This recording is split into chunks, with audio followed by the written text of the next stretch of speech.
this morning, given how far we've come, how far you've come in this journey towards recognition of your self-government, it really is special.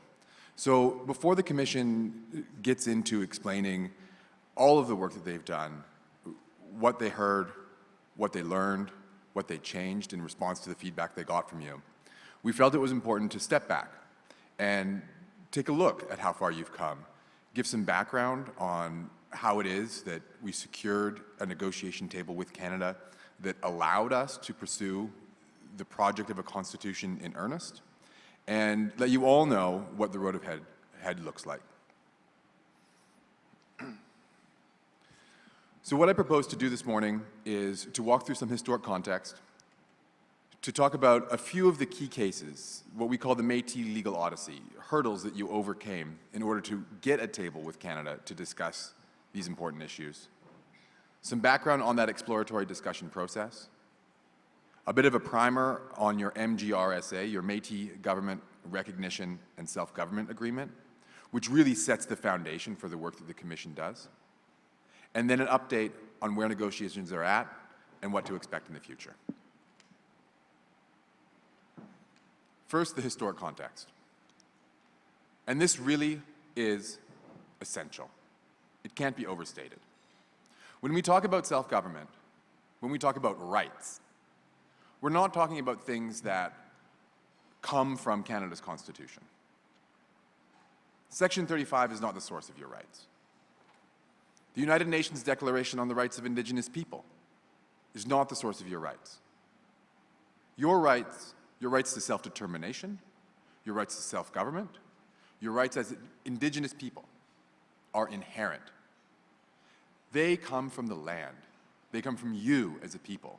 They come from the birth of the Métis Nation. And that is true with all Indigenous people on Turtle Island. So when we think about the work that we're doing today, it's important to start from the beginning, to approach it with that perspective, to approach it with an eye to expressing who you are unadulterated as an Indigenous people. Because this map behind me, the map of Indigenous peoples on Turtle Island, has been redrawn many times without you. 1867, Confederation, and Canada's first constitution did not acknowledge your inherent right to self-government. It didn't have a place for you. But it didn't take long for the Métis Nation to have its voice heard. Only 3 years later, Canada's colonial expansion began, and they reached west into Rupert's Land and the Northwestern Territories, into your homeland, the Métis Nation homeland. And you know this story. Not everyone in Canada does, but this room knows this story. The Métis Nation was rightfully distrustful. They didn't think that Canada would respect their rights to their lands. They didn't think that Canada would respect their self-determination. And in response, you organized. Under the leadership of Louis Riel, the first provisional government was announced, declared, and on that strength, negotiated terms of union with Canada in a constitutionally protected agreement, the Manitoba Act, 1870. That created the postage stamp province. But those negotiations led to something else as well. They led to all of the Métis Nation homeland, except for the portion in the United States, being incorporated into Canada. And that came with a promise. That came with a promise, a constitutional promise by Canada to treat the claims of the Indigenous people in that territory equitably. And it's for that reason that across the homeland, Canada negotiated the numbered treaties. They negotiated with First Nations as collectives, and they protected their rights through treaties. There's a lot to say about the treaties, and I'm not going to get into that in depth. But the point here is that they dealt with the Métis differently. Instead of acknowledging the nation, instead of acknowledging those collective rights, Canada dealt with the Métis as individuals through the scrip system, through what I would call the greatest land swindle in Canadian history. 5 million acres pledged to the Métis to acknowledge what was then called your Indian title, your rights to your land, swindled by speculators, fraud, and abuse into the hands of settlers. And you didn't take it lying down. You petitioned, you asked for a royal commission, you organized, you brought the claim to court. In response, Canada amended the criminal code to ensure that you could not see justice. From that point on, Canada ignored Métis as an Indigenous people. It didn't ignore other Indigenous people, and in the 1970s, treaty negotiations started up again. Modern-day treaties were negotiated in British Columbia, in the north, in northern Quebec, and those negotiations continue, again in British Columbia, in the north, and in the east. But in the heart of your territory, in the heart of Canada, in the homeland, Canada refused to talk.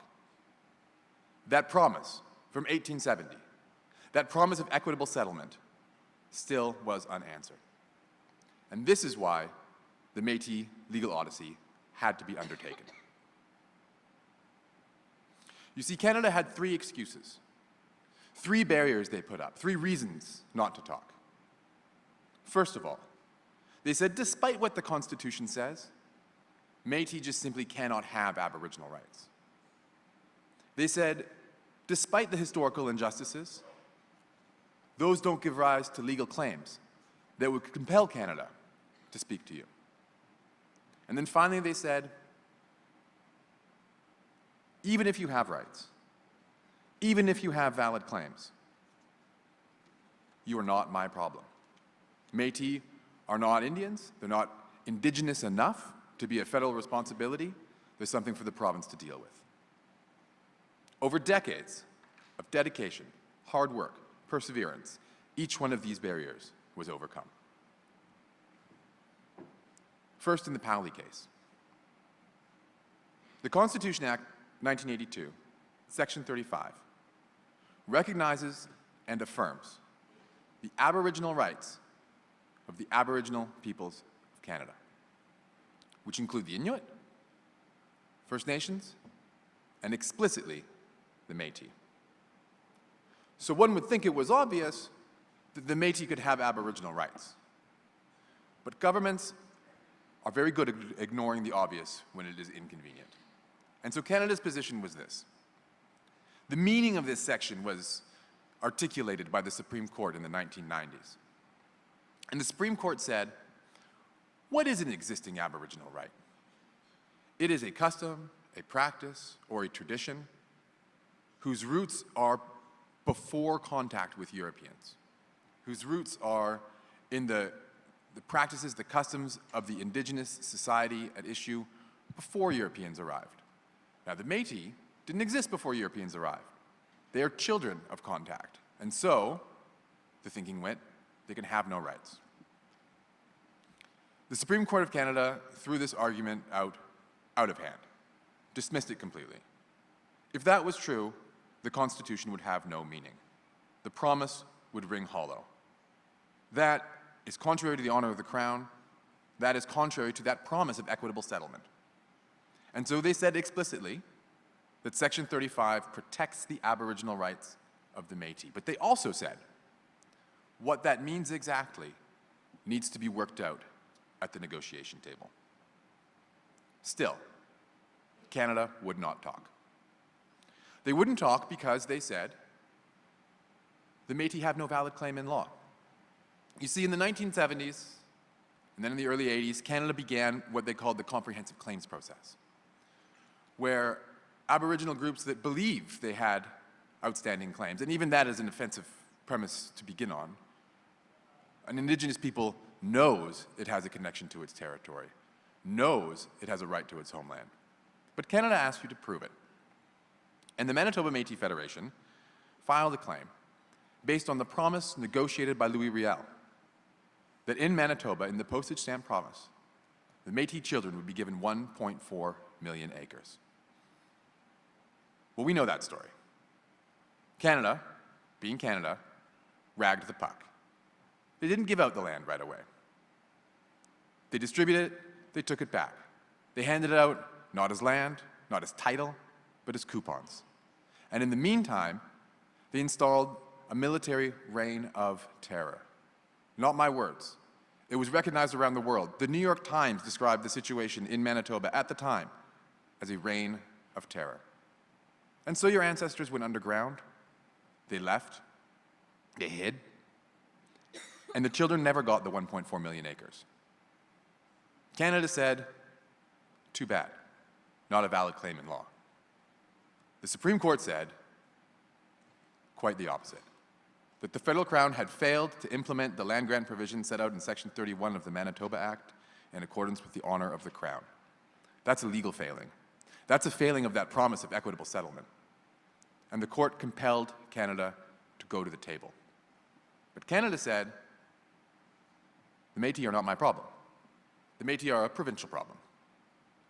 Because of the wording of Section 9124 of the Constitution Act 1867, which says that federal responsibility extends to Indians and lands reserved for the Indians. It's been common knowledge, it was decided by the Privy Council in the 1930s, that Indians needs to be read expansively. It includes the Inuit, for example. And what is an Indian anyway? It was just a word used in the colonial period to describe an Indigenous person. So the Supreme Court said, that's how we have to read it now. This provision extends federal responsibility over all the Aboriginal people of Canada, including the Métis. Those barriers overcome, Canada would finally come to the negotiation table, because that's what the court told them to do. It said that there was a context-specific duty to negotiate with the Métis when your Aboriginal rights are engaged. And one of those rights is self-government. So in 2016, real earnest conversations began through a new process that Canada called the Recognition of Indigenous Rights and Self-Determination Tables. It's something Canada had no roadmap for. They had no policy that included the Métis in any meaningful way, and they had no experience talking to you in a way that would lead to actual recognition. So we co-developed the process. To their credit, their attitude changed dramatically. And this is the process we worked out. First, we would come to the table and create the table with a memorandum of understanding. Then, a framework agreement where we would decide what we would actually talk about.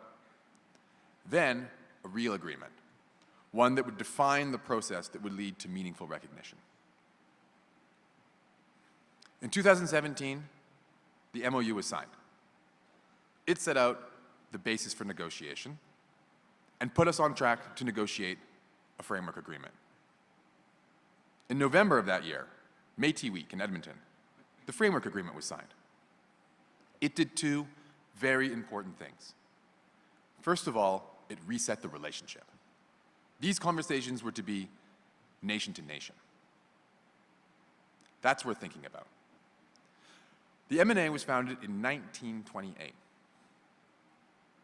And from 1928 until 2017, nearly 90 years, Canada had treated you as a special interest group, as a club. Now, Canada said, we're going to do things differently. We're going to treat you as a nation, and we're going to treat the MNA as a government of that nation. This change in attitude, this change in focus, allowed us to set out a real meaningful purpose for these negotiations. And there were three of them. One, to give expression to the inherent right of the Métis Nation within Alberta to self-government and self-determination. Two, to determine, recognize, and ensure respect for your Section 35 Aboriginal rights. And three, to explore with a view to settling your outstanding claims, including your claims in relation to Métis script. The agreement also set out a number of sub-priorities. Everyone engaged in this process realized that there was a long road ahead. It had been a long road getting there, but there was still a lot of work to do. So we set out some milestones, some cobbles in the road, some steps to take. Some of them we've achieved, some of them we're still working on. In 2018, we signed a consultation agreement with Canada. And for any of you in the room that had been engaged in trying to get the Crown, either provincial or federal, to fulfill its constitutional obligation to consult the Métis, you know how big a deal this was. Finally, Canada not only acknowledged that the Métis Nation within Alberta and the communities that comprise the Métis Nation within Alberta have Section 35 rights, but that they are represented by the MNA as their government across Alberta, including in the south, and that Canada would engage with the Métis Nation of Alberta through the process that you designed yourself, through the regional consultation offices that reflect your communities. We also sat down with Parks Canada. Up until this time, Métis citizens had to pay to access their homeland in land managed by the federal government as national parks or national historic sites. We came to the table on the premise that that was simply unacceptable. It was unacceptably offensive to demand of an Indigenous person to pay to access their own territory. And to our surprise, Canada agreed. And we negotiated an agreement by which all MNA citizens can enter national parks without paying a fee.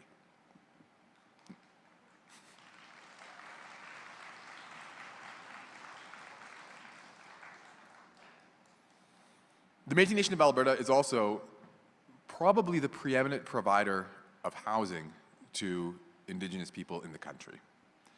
But that hasn't come easily, and there was a long-standing dispute with Canada Mortgage Housing Corporation, which we settled for around $60 million, which enabled the MNA to reinvest in housing and support families across the province.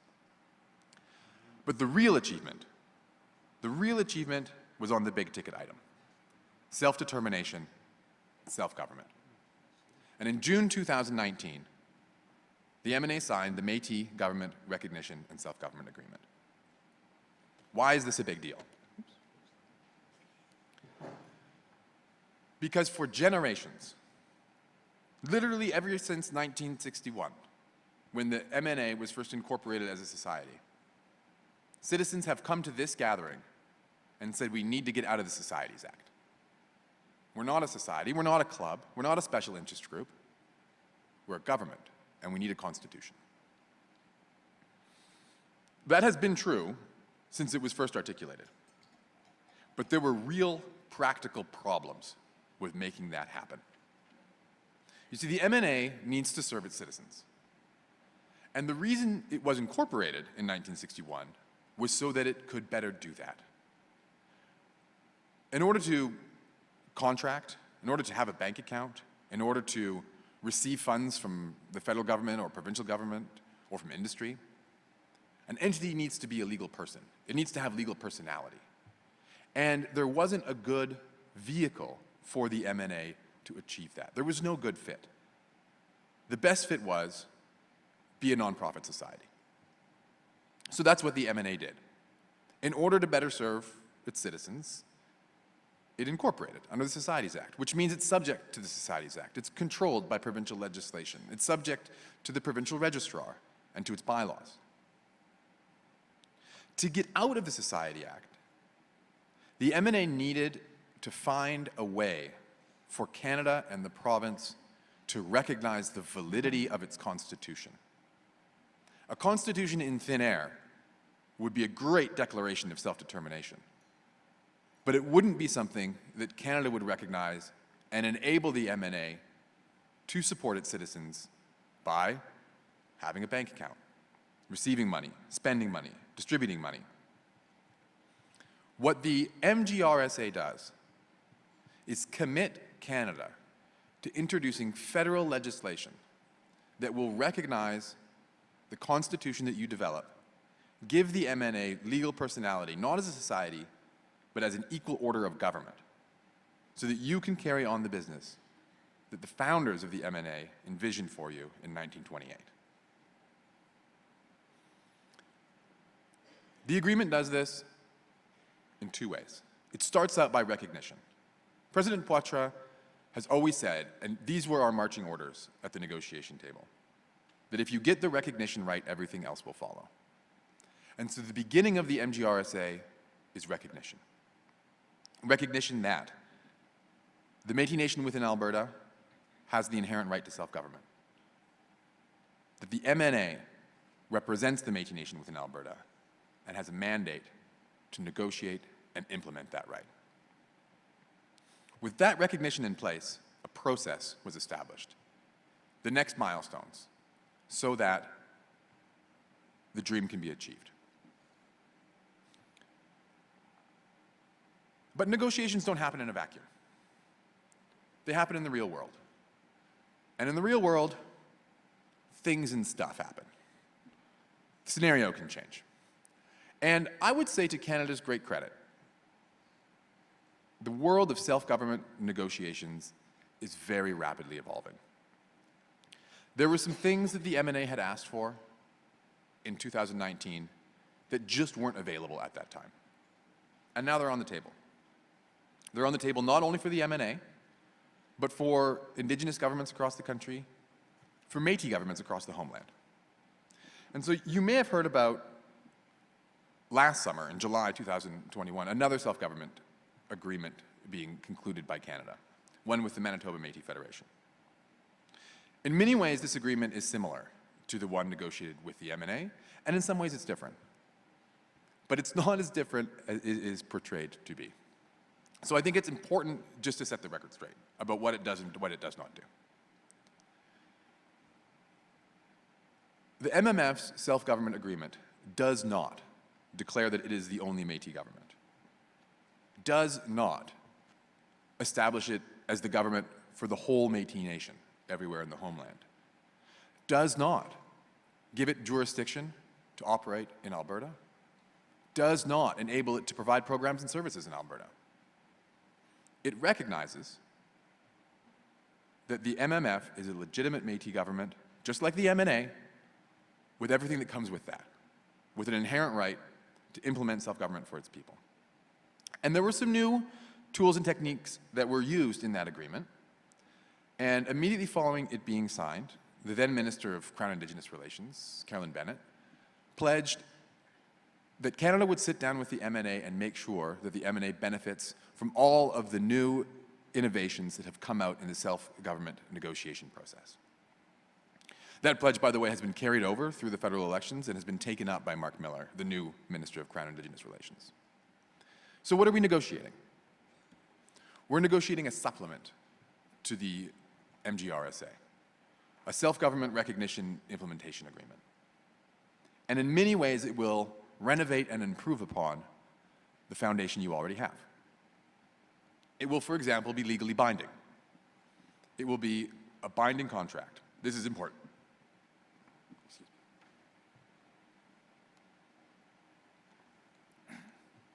It means that if the government changes, if circumstances distract Canada, if they try to walk away from the table, we can hold their feet to the fire. We can see this process through, and we can lean on the courts to make it happen if we need to.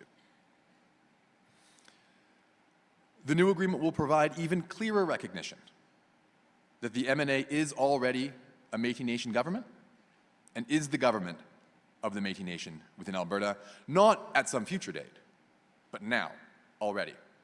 And that's a real shift in focus, but it's one that follows inexorably from the premise that you have an inherent right to self-government. Once we start to take that statement at face value for truth, then why do you need to be recognized by anyone else? You have the right now. You are a government now, and that's what the new agreement will say. It will acknowledge that the MNA now provides accountable self-government for Métis citizens and communities across the province, and that it is mandated by Métis citizens and communities across the province to represent it and them in relation to your Aboriginal rights as Métis people. In earlier agreements, Canada avoided defining who the Métis are. Canada insisted that that be left an open question. And it's something against we have consistently pushed back. Why? Because you know who you are. You know who's Métis, and you did a lot of work as a nation to come up with a national definition that every card-carrying member of the MNA satisfies in order to protect the identity of your nation. And this new agreement will protect that identity by including the definition in the agreement itself. The original MGRSA was premised on Canada's old thinking in relation to self-government, which was that whatever this Aboriginal right is, Canada can only recognize it in any meaningful sense after it has passed legislation to do so for itself. So Canada couldn't say that you have jurisdiction now. But if we take the premise of inherent rights seriously, there's no reason for Canada to need to pass legislation in order to recognize a fact that the Constitution already protects. And so the new agreement will articulate that, yes, when the self-government process is completely finished, you'll have jurisdiction. But that's jurisdiction you already have. You already have because you have an inherent right to self-government. Another shift in Canada's thinking is the way that this right can be protected. You see, there was a disconnect in the way the federal government approached the issue. They said, sure, self-government, self-determination, it's a right. It's a constitutional right. But the agreements that we negotiate to implement it, we can't make those constitutionally protected. That's too scary. Why is it, we asked, that you can't negotiate a constitutionally protected agreement to protect a constitutional right? We never got a good answer. So finally, the answer changed. And the new agreement will enable the final self-government agreement that will be recognized by federal legislation to be constitutionally protected. That's a huge step. That is a fence around your rights that will ensure that they will not be unjustifiably infringed. And because of that shift, there's also a shift to ratification requirements. Ratification requirements are put in your hands for the existing agreement, the MGRSA, and for the Constitution. We'll talk about ratification for the Constitution today, I'm sure. But as far as the agreement is concerned, Canada no longer requires that the existing agreement be ratified in a province-wide process, but that the eventual constitutionally protected agreement be ratified in a manner that you determine for yourselves is an accurate reflection of your practices, customs, traditions, and laws. So what does the road ahead look like? What do we need to get this done? We need the federal legislation, and we're working on that. We're hoping that it will be introduced in Parliament this fall. You need to approve a constitution. That's the backbone, the foundation on which all of this is built. Without that, there can be no self-government recognized by Canada in legislation. And once we have it, we'll have what we need to finish the work, to build the essential laws that will allow the government to operate, to negotiate that final constitutionally protected agreement, because we'll know what your government looks like, to develop a transition plan so that this transformation can actually happen, and to negotiate a means of financing the government. The legislation will be umbrella legislation, and it will cover all Métis governments that have similar agreements. And right now, that's the MNA, the Métis Nation Saskatchewan, and the Métis Nation Ontario. We want to turn the process of self-government recognition on its head. Generally, Canada doesn't pass the legislation until everything else is finished. It's the final step. We said that's not good enough. The history of negotiations with Métis is one not just of broken promises, but of no framework at all, no controlling mind, no guiding policy, really just a void. And it was that void that we needed to find a way around. So by passing the legislation first and enabling it to be a cradle for self-government, we can lock this process into place and make sure that future governments abide by the commitments that this government has made. But then the work falls to you. And a lot of this work has already been done. And that's why it's so inspiring to be here today. But if you can't adopt a constitution, you can't make it further down the road. Once you have a constitution, you can develop the essential laws you will need for your government to function.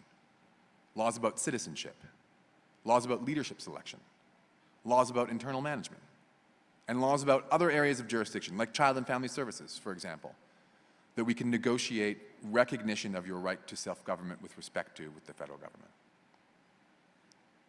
And what is incredible about this process is that it marks a dramatic shift in how you will operate.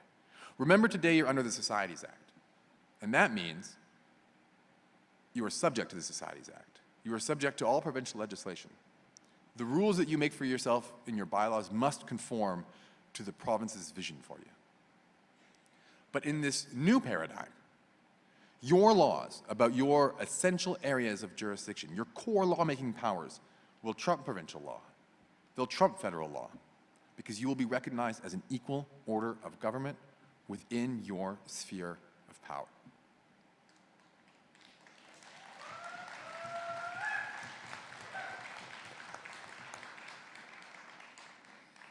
And that is a new position of strength. That's a position of strength that the founders of the MNA only could have dreamed of. And it will allow us to take on negotiations over a whole gamut of new subject matters: heritage, economic development, veterans affairs, education, all aspects that are essential to preserving the Métis way of life and reflecting Métis ambitions for the future. All of this, under the new arrangement, will be constitutionally protected. Another huge step forward. That really makes you an equal order of government. That means that you're not subject to the whims of new parliaments, but again, what you do as a government will not be capable of being unjustifiably infringed by federal legislation. And you'll need to pay for it. Being a government will dramatically change the way the MNA operates, because it will dramatically change the way that the MNA is financed. Right now, the MNA does its very best to respond to the needs of its citizens. But in a lot of ways, the MNA is not capable of setting its own priorities, because many of the programs and services delivered by the MNA are actually programs and services that have been devised by the provincial government or the federal government, who have made contribution agreements with the MNA so that the MNA may deliver on those priorities. This really ties the MNA's hands in relation to how it can spend its money, how it can distribute that money, whether it can even give that money to other levels of its governance structure, like regions and locals, and makes the MNA not accountable to its citizens or to its communities in the way that it would like to be, but rather its formal reporting requirements are to the federal government or the provincial government. As a government, as an Indigenous self-governing body, this again will be turned on its head. The MNA will be able to negotiate a fiscal financing agreement based on expenditure need with the federal government. What does that mean? Instead of the government earmarking a certain amount of money for one of its priorities and passing it over, they will actually sit down with you and say, what do you need to operate as a government? And then they'll transfer the money over more or less without strings. In the same way that provinces get transfer payments, you will get a transfer payment as a government. Be able to set your own priorities. Be able to share that money with governance structures at the community level in a way that you were never able to do before.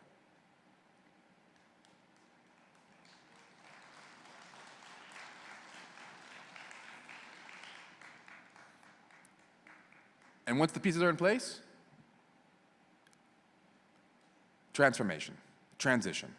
We will have to move the regions and locals into district councils, the MNA Provincial Council into the Citizens Council, the affiliates into institutions, and a plan will be set out to ensure that throughout that process, those assets that are controlled at the local level for the benefit of local people stay controlled at local levels for the benefits of local citizens. The goal is to strengthen what the M&A can do by bringing the government closer to communities and closer to citizens. The time has come. It's time for self-determination. Let's get to work.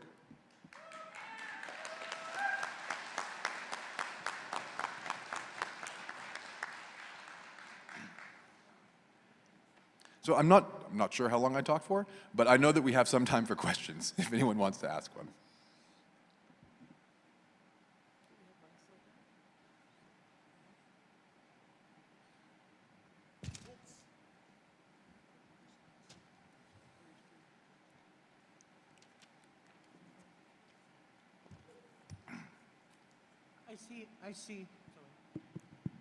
I see Corey is changing the numbers around so you can see which number they are. All right. 2. Microphone 2. Jeanette Hansen, Métis Local 8, Medicine Hat, Region 3. I think you've answered quite a bit of what I have for questions, but this transition period, transitioning from a local to the new local entity that's going to be under the new government, the Métis government. Is that going to be done like within a year? Because right now we have assets, we have agreements with the government. Are we going to get the legal assistance to transition? And will these be recognized by the government that we have agreements with, federal or provincial? Sure.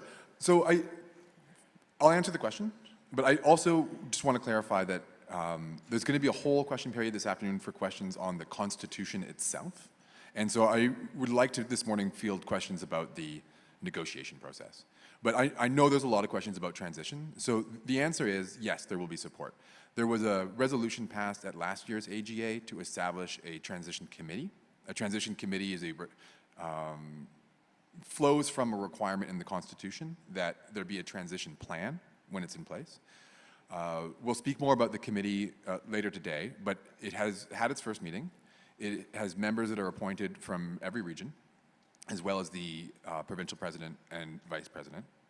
And at the moment that the Constitution comes into place, the whole business of transition doesn't need to be finished. At the provincial level, that transition will happen, but a plan needs to be in place. And the committee will work, and the M&A will work very closely with all existing governance structures, regions and locals, to make sure they have the support they need, they have confidence in the process, and transition can happen as quickly as possible. So when we look at the local, and we're under bylaws, that's going to be with us for a few years then? It may, but we will, one of the essential laws that the new government needs to adopt, and this can happen prior to the Constitution coming into force, is a law governing how district councils work.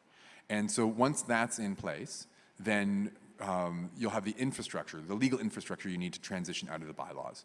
And that may take longer than until next September, because it won't be until the next M&A election, which hopefully, if this Constitution is ratified, will be under this new structure, that we'll know exactly what that government looks like.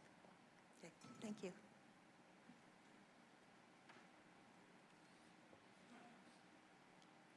Hello, Del Major with Region 3. I'll ask a question. Nope. Sitting with this exercise here, it reminds me of the Beach Lake Accord, the Charlottetown Accord period. Where do you think we stand in relation to those times in history of not too long ago, the 80s and the 90s? And how the federal government, the Parliament shot down those accords essentially? This is what M&A self-government has to deal with, is the House of Commons agreeing to this agreement this fall, or not this fall, but in say 1 or 2 years? Is that where we're heading towards? So I think we're on a better footing here than we were then, because then we were talking about not only the Métis Accord as a part of a larger constitutional amendment package, but amending the whole Constitution of Canada in ways that affected more than simply Indigenous people. So it needed not only the agreement of Parliament, but of a certain number of provinces representing a certain number of people. And because this is legislation and not a constitutional amendment, it doesn't have those larger, more formal requirements. And these sorts of things have been done before. They've been done not for Métis governments, but for First Nations governments. And generally, when a self-government agreement comes to Parliament with a legislative package to introduce it, it's not that controversial because Parliament realizes that it's the fruit of really long, hard work between Canada and an Indigenous government. Microphone two. Hello, I'm Louis Belrose from the Peace River country. I want to thank you for your presentation. You did a very fine job.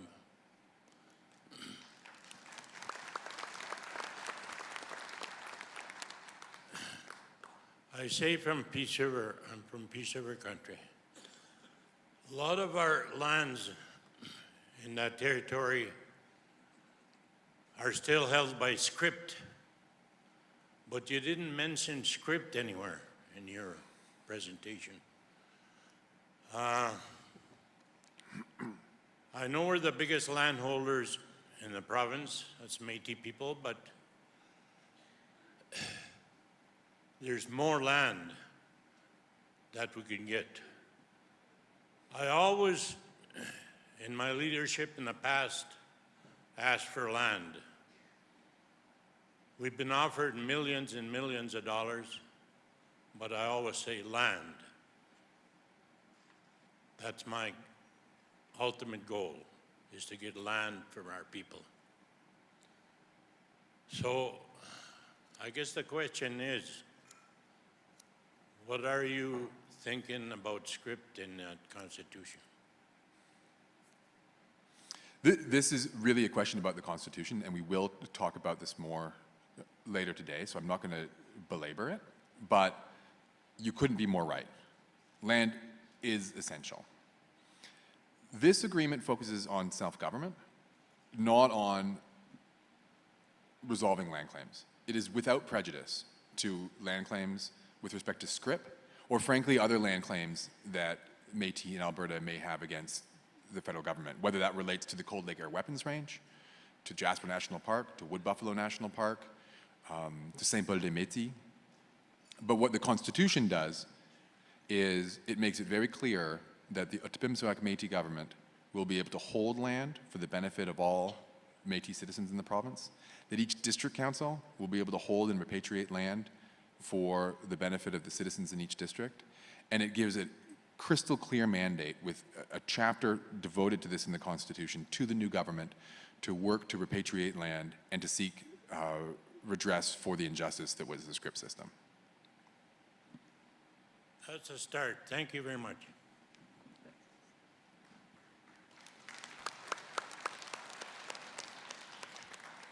Microphone 3.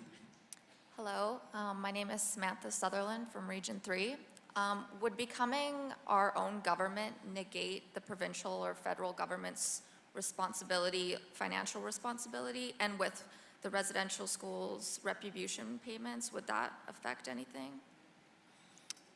That's a really good question, and the short answer is no. It would not negate the federal or provincial government's responsibility, and actually I think it would do the opposite. It would compel federal and provincial governments to live up to their responsibilities to you. So for example, in the provincial arena, one of the big unresolved issues is consultation with the Métis. And the province takes the position it won't consult with the MNA because the MNA is not a government. The MNA is a club. Becoming a government would get you over that barrier. So far from stripping the province of its responsibilities, it would compel the province to live up to them. On that second issue of residential school payments, for example, those are on an individual basis with survivors. And so the status of the MNA as a government or not a government wouldn't influence that. Microphone 2. Tanchi, hi everyone. I'm Lorelei Higgins. I'm part of Region 3. Thank you so much for such an awesome presentation. At our table, one of the logistics is this being recorded and will we have access to the slides? Yes? I don't know. Is it? Yes, yes. Excellent, thank you. There you go. But so one thing I just kind of want to pull out that seems really clear to me, and I just want to make sure I understand. So we need to adopt our Constitution now. So you ended with the time to act is now. What is the ramifications if we don't? How far would it set us back if we choose not to adopt the Constitution now? Okay, so first of all, when I said now, it was kind of a poetic rhetorical now. It's not like right now. But tomorrow is an important step, and the Commission will speak more about this. What we hope comes out of this weekend is that the ratification process kicks off. And that will lead us into the fall where every eligible M&A citizen, so every citizen above the age of 16, will have an opportunity to vote. So when I say now, I mean like in the next couple of months. How far would it set you back? That's up to you. It has taken 2.5 years to write this draft. It has taken 8 years since Canada agreed to speak to you to get this far. When Indigenous governments vote down a constitution, it is not unusual for that process to take several years, maybe a decade, to get back to the point where people have confidence and there could be another referendum. Some Indigenous governments, whose claims Canada didn't deny, have been at the negotiation table for over 35 years. And that's something that I would really like to see avoided. There's a story that we would tell at the Commission about the process of constitution writing, and it is pleasant to have a lot of time to work on these things. But if you think about constitutions in history, most of them were written in times of crisis. They were written during revolutions with a real sense of urgency. They're not perfect documents, they're functional documents, but they resolve that crisis. And we talked about during the French Revolution, when the Déclaration des droits de l'homme, the Declaration of the Rights of Man, was written, all of the people that worked on that document locked themselves in a tennis court and they weren't allowed to leave until it was finished. And I think we're so far along this process, that is the kind of urgency that I would really hope people are approaching the problem with. Go to the rodeo tonight, lock yourself in there with the bull, and adopt the Constitution now. Thank you so much, Marcy.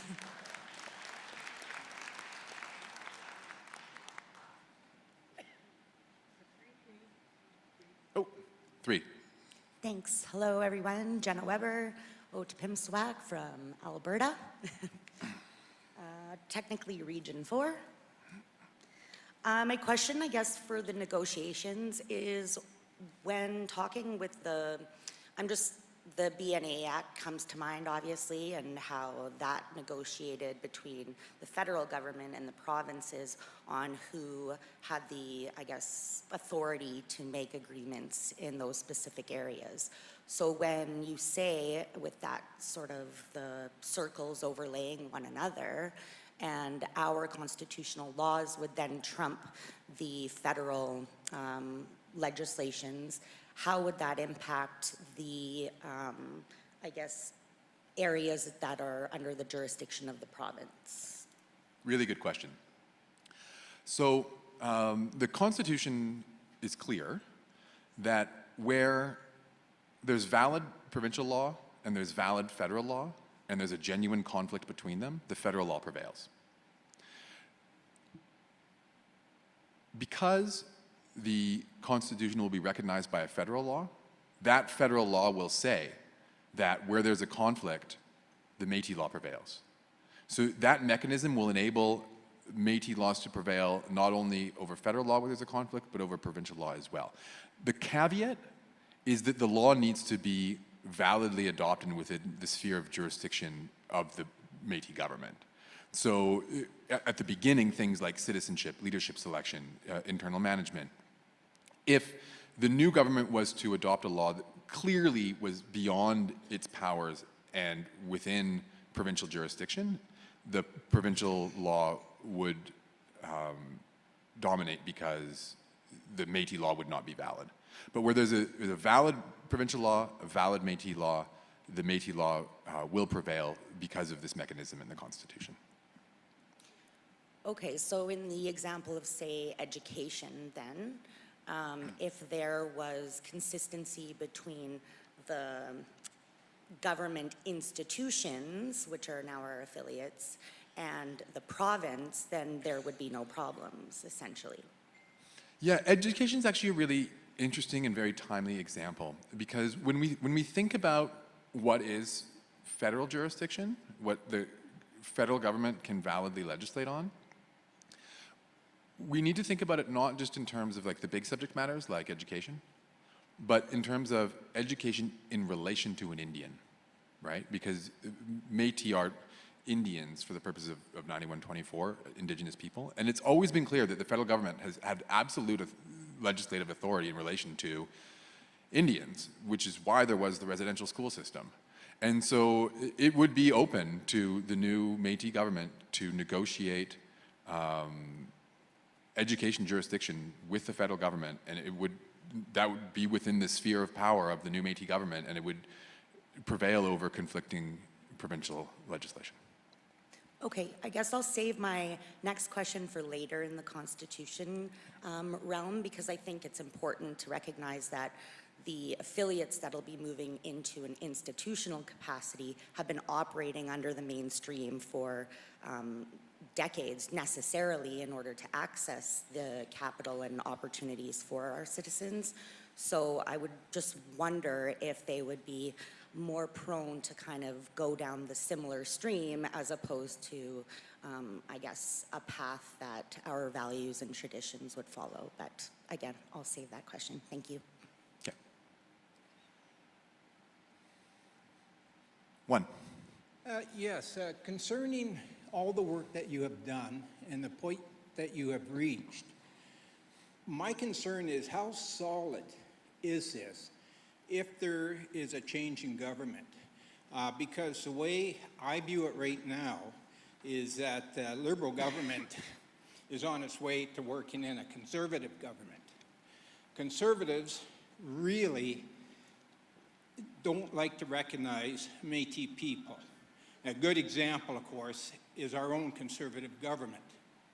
So if there is a change, the work that you've done, what will guarantee it being continued to reach an end? And then, if it is a Conservative government, that they just don't kind of pretend we're doing it and never get anything accomplished. Is there anything that protects this process? That's a really good question, and it's a question that really has been in our minds on the commission at the negotiation table, and there's three answers. The first answer is what's in place now, which is the basis of this process is your MGRSA.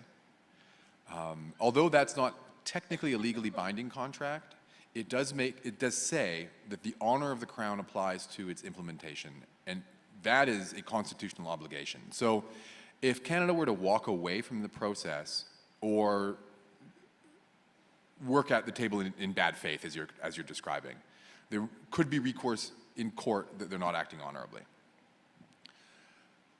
We would like more. And so I described the ongoing negotiations, and one of the things that we're expect to achieve in the near future is this supplemental agreement, which is a legally binding contract. And once that's in place, if Canada were to walk away from the table, we could sue them for breach of contract. And then finally, it's the federal legislation piece, and that's why that is such a priority. And if anybody asks, it's a priority for the whole nation, because although Parliament can always change a law, having that law in place would make it much more difficult for an incoming Conservative government to change tack.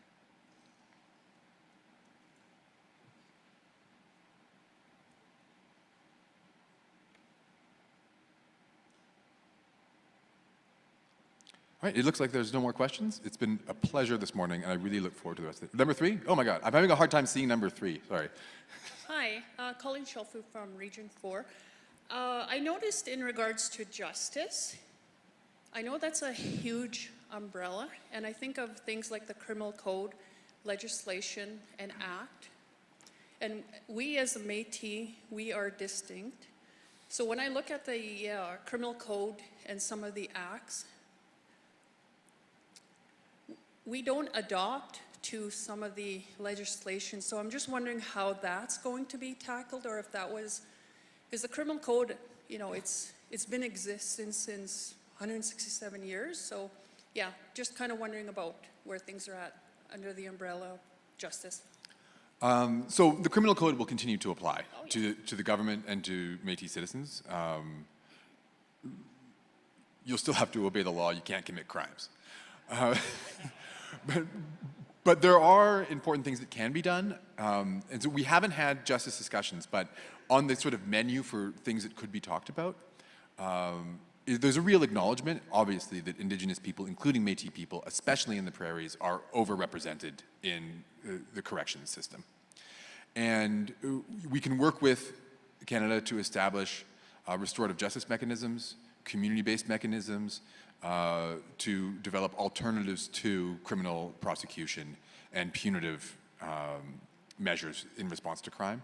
So the code will continue to apply, but there are provisions in the code that open up the door to far more innovative and, I would say, effective ways of dealing with crime with Indigenous people, and the new government would be in a position to negotiate those kinds of things. 4? Hi, good morning. Carmen Wells, Region 1. I just had a question about the federal legislation. Is that something that's been drafted, or is it to be drafted, and will it be available for review? It will become public through the parliamentary process. So all government bills, and this is a government bill, prior to introduction in Parliament are subject to cabinet confidentiality. And even as the negotiation team, we are not able to see it. We can speak to Canada about what we want to see in it, but it will become public when it is introduced into Parliament. And Parliament has a process for review. There's 3 readings, there's committee, and anyone, and especially Métis citizens from whatever region in Alberta, will have an opportunity for input at that time. Right, so it hasn't been drafted yet at all? No. Okay.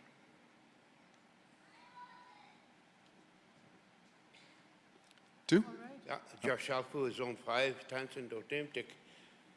Good morning, everyone, and a very good presentation. The only question I have, well, not the only question, but first of a number of questions. One of them is this. If we, as a Métis Nation, adopt the Constitution, as we go along, now you present this Constitution document to the federal government. Does the federal government need to sign off on it, or do they come back to us and say, make these changes in order for it to work? Good question. The federal government does not need to sign off on it. They will look to see whether it addresses core areas. And so my role on the commission, I'm not a member of the commission, I'm legal counsel to the commission, was to ensure, for example, that the boxes were ticked and it's something that Canada won't reject. But they don't need to sign off on it. You sign off on it during the ratification process. 4? Good morning. My name is Valerie Fox. I'm from Region 3. My homelands are from Region 1, so I'm happy to see my relatives here.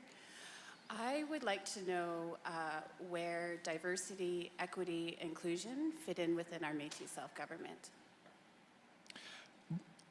I'm going to leave that question for the Constitution discussion, but there is a provision that guarantees equal rights and no discrimination regardless of gender, sex, any immutable characteristic of a person, just like in the Canadian Constitution. So if I could, I think that's a question for the Commission, but it's in there and I can point it out to you. Thank you. 3? Hi, my name is Verna. I'm from Zone 1. My question is about credible assertion.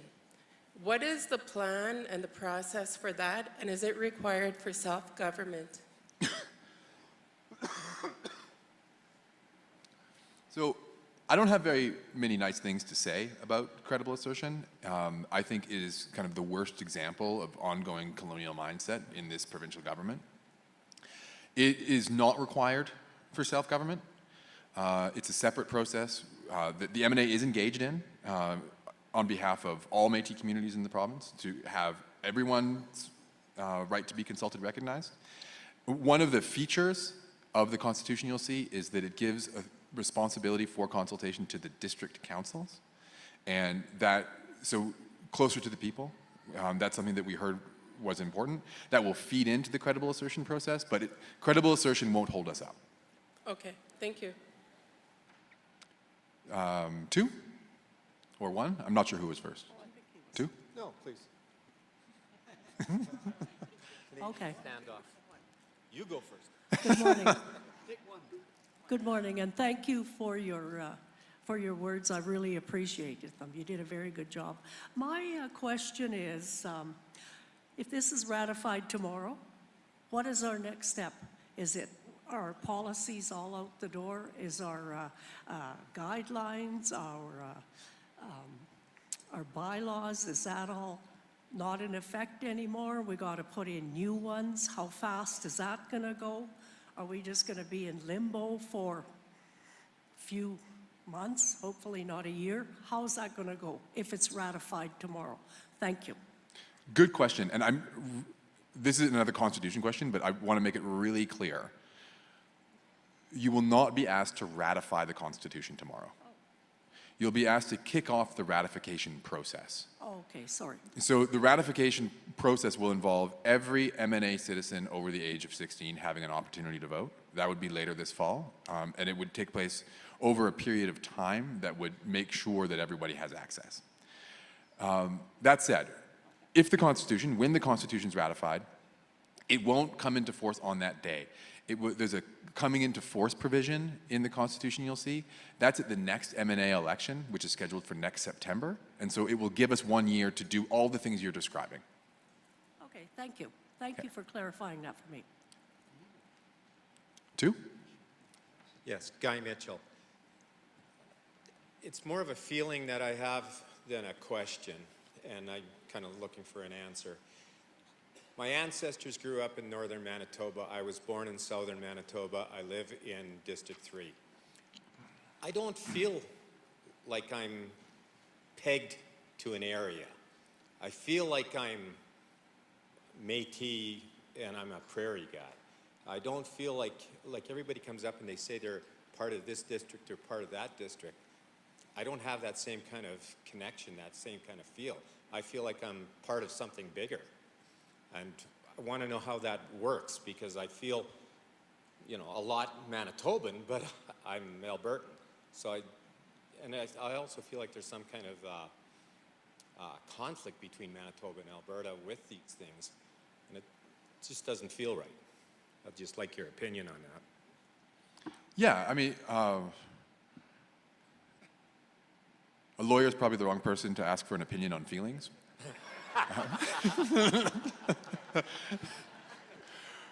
But I think that feeling that feeling couldn't be more justified. That feeling of belonging to the prairies, belonging to the homeland. I mean, as far back as the Métis were organizing and articulating self-government, they were doing it with the laws of the buffalo hunt, which spanned the prairies. There were prairie laws that went from Selkirk to here. So I appreciate the feeling. You'll see in the Constitution, and we can talk about this more this afternoon, that the government will be given a clear mandate to work to ensure that respect for rights is acknowledged across the homeland, not just in Alberta, that the governments in the homeland coordinate in the work that they do. But there's also a practical reality that the Métis have organized provincially, at least in Alberta, for 100 years, or nearly 100 years. And so that's the structure that exists, and it's the one that we're working with.